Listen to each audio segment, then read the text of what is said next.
Food security is a major concern of any government and is more worrying when reported deaths of human and livestock as a result of starvation is on the rise, as has been experienced in the country over the last couple of weeks. It is for this reason that Jaramogi Oginga Odinga University of Science and Technology, through its Division of Research, Innovation and Outreach, RIO, and that of academics through the School of Agriculture and Food Sciences, have launched a research on insects for food and feed, abbreviated as INSEFoods. Rearing insects, some for food and others for feed, is proving to be the solution we all look forward to alleviate the living standards of families that are challenged with having a healthy and balanced diet on their table. Juice researcher Professor Monica Ayeko, who is a professor of consumer science, have based her research on edible insects, looking into their nutritional value, and has come out with amazing results. My study on edible insects started way back in about 15 years when I realized that we have a lot of edible insects in the community where we live. And then I was wondering why so much food insecurity, particularly with the children who are suffering, beaten up by lack of adequate food. Cricket, for example, has been found richer in protein than the red meat, which has been reported to be posing danger on human health, according to the recent World Health Organization's report on meat consumption in relation to cancer. My interest was simply to make protein-rich foods available for the children, pregnant women, nursing women who needed food of such rich magnitude. And that's when I started working on cricket, and we started from scratch by picking insects around campus and feeding them on all edible vegetables around that we can think about. Insect consumption is news to the current generation as compared to the older generation, where the practice was more normal but slowly faded away as people embraced more of the modern lifestyle, forsaking their traditional way of life. Cricket is rich in calcium, which is much needed in our bodies, especially for children's growth. Two species of cricket are currently under study. Achita domesticus is the most readily found cricket in the local environment. Grylus beneflatus is the second species in the interest of the researcher. These two species have different preferences in terms of their living environment, hence are reared in separate housing conditions. Here we have Achita domesticus, because we also learned that Achita needs different environmental condition from the other Grylus beneflatus. And then in the other housing, near the tank over there, is only housing Grylus beneflatus. Beneflatus needs a little bit warmer environment than here. That's why we decided to have the house being grouped with that plastic sheet. When we separated them and put them in a warmer place, they were hatching. Both species are harvested at their maturity stage, which is after 3 months, and prepared in different forms of food for human consumption. Another insect under study is Rosphalia deferens. This is the green grasshopper with a long horn. This insect is found to be as much nutritious as the cricket and is fit for human consumption.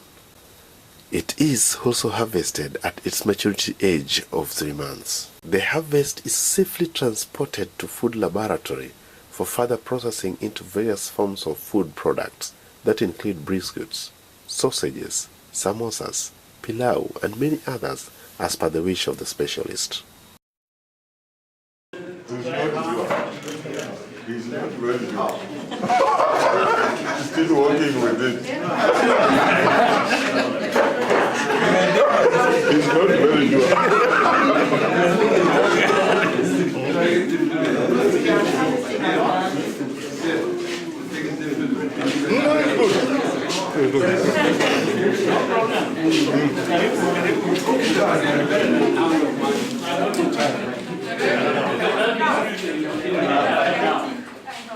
So we have let flies dried using our solar. We can package them like this, for sample. And we have the BSF also just package like this and we keep them. This is ready for feed processing and also for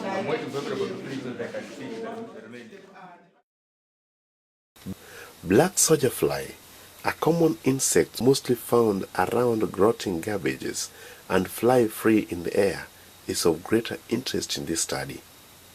The researcher, having studied the life and behavior of this insect, can now confirm that it is a better source of chicken and fish feed.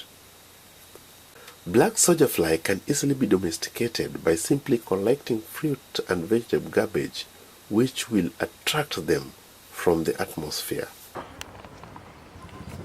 When we were beginning to rear the insects, we didn't know what would be the best housing for them, but we tried with several structures. The most important part is it has to be a place where you can attract from the natural environment an adult to come and lay. So we just use this kind of wooden material with, of course, the wire. The wire rack is to make sure that the other seekers of food, the rodents, the mice, and the cat, do not get in. And we placed it here, put other attractants, and within 2 weeks, the insects had come on their own. And that really made us excited because most literature still talk of BSF is not available in other countries like in Africa or in Kenya. Scattered dark rubber pipes placed on the garbage forms a better site for their breeding. After laying their eggs, it only takes a period of not more than 3 days to hatch into larvae which feeds on the rotting garbage. The larva is harvested at its maturity stage and dried in a solar dryer, after which it can be used just as it is to feed the chicken or grinded into mush for fish feeding. We have solar dryer, and the solar dryer we use for drying the crickets, clean it out, and use for drying the BSF for the feed. So this is a BSF that is already dried and ready for processing. Yeah. The solar dryer is very efficient and it's cheap. We have some of this equipment. These tools, like you can see here, we are using the baby cots when we want to isolate the insects. You put them in here after mating and you zip them and they can't fly out. So you observe what they are doing, how they are behaving, how they are laying, and you can control their laying habit, where you want them to lay before you transport their eggs. These are ordinary racks meant for keeping household stuff, for keeping vegetables, keeping fruits, and such like in the household. But because we found it was cheaper for us to just buy these racks. Right now, of course, they are empty because we have harvested. But from down here, you can see that we still have the first tire. When the tire is in place, you can place another one, and you can have as many stacks as the insects will be able to fly in and out. This is eggs laid, ready for hatching. So the only thing is we have to keep it moist because these are freshly laid eggs that has to be kept moist for it to hatch. Black soldier fly are very interesting insects. Only at the larval stage do they eat, when they are maggots. When they are the real flies, like we see a lot of them here, they don't eat. The most they can want is water. We just had the greens and we water the greens. And they get water from this plant because they also just need very little water. But for our other experiments, we do give them water in a little pan with cotton, like this one, so that this is wet, and they will know that there is water here for them to drink. So when they are adult like this, the one which has patched on my hand, they only come here to drink water. Larval stage is what feeds, and we use different substrate for feeding. Right now we are using brewer's mash, and we mix with fruits and vegetable waste, and then chop them into small pieces. We mix with brewer's waste and put in the trays, and they're doing quite well.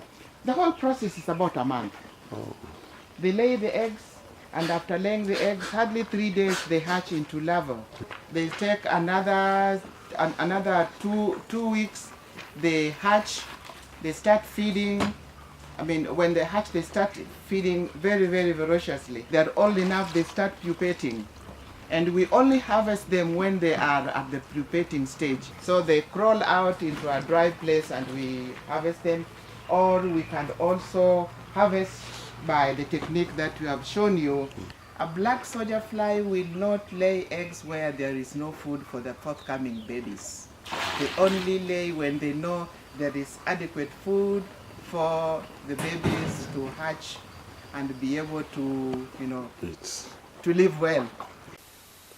The study, which is now advancing to a larger scale, with many other insects of different species to be studied, has attracted the attention of the world, with the World Bank showing interest to support this study.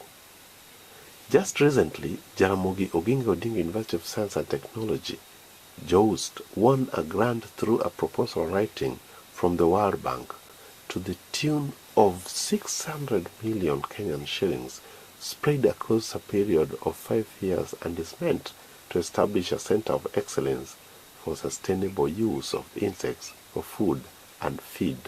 As a way of outreach, the university has brought on board various stakeholders through seminars and training sessions for capacity building for the local community to embrace the findings of this research.